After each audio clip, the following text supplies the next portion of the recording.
Fighting games are serious business, but personally, I was born with 2 left thumbs, and I'll never have the skills to be a significant threat. You need dexterous fingers, lightning-fast reflexes, the ability to think clearly under pressure, and a hell of a lot of practice to play these games at a high level.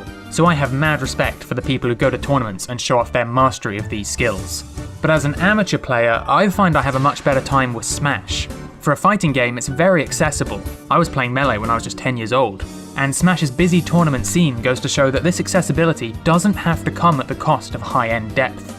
That's the magic of Smash. It's a game that people of all ages and all skill levels can enjoy. And in this video, I'll try my best to explain how Nintendo achieved this. Let's jump in. Oh my god! That was a zero-to-death combo! Combos are at the heart of all fighting games because they let you capitalize on a hit, turning it into a string of follow-ups. But the combos in Smash are pretty different to most other fighting games. To show this, let's compare how Ryu plays in Street Fighter 4 to how he plays in Smash Ultimate. In Street Fighter, the best combos are performed by making a complex sequence of inputs with very precise timing.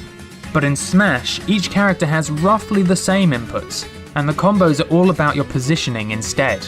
Ryu and Ken are unique because they do keep some of their special input sequences from the Street Fighter series, but even for these characters, the controller inputs are overshadowed by several other mechanics. First off, Smash fighters fly further away when they've taken more damage. This means that some combos are only effective at particular damage ranges. The player being hit also has some influence over their trajectory. Some combos only work if the opponent DIs in a specific direction.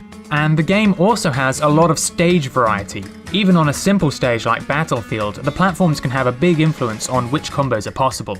Taken together, the combos in Smash Ultimate are a lot looser than those found in traditional fighting games. They work in some situations, but not in others.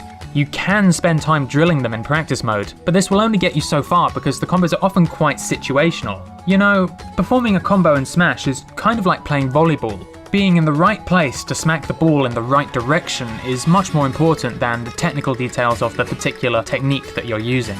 And this makes the game easier to learn while also raising the skill ceiling. New players have more breathing room to focus on the fundamentals, whereas expert players can spend time training all the variants of their combos and learning the situations where they work best. That's win-win. Ready? Go!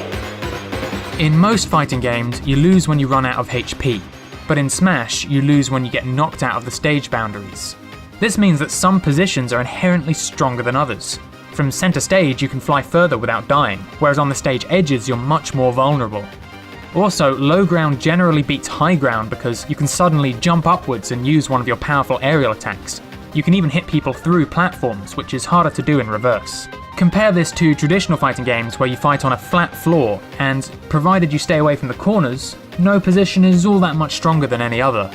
And to help you make use of the stages, the characters are very maneuverable, with multiple jumps and special moves that affect their momentum.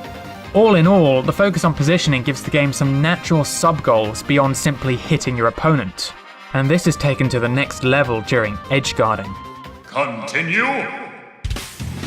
The best way to make sure that your opponent doesn't return to the stage is to leap off yourself and give them another push.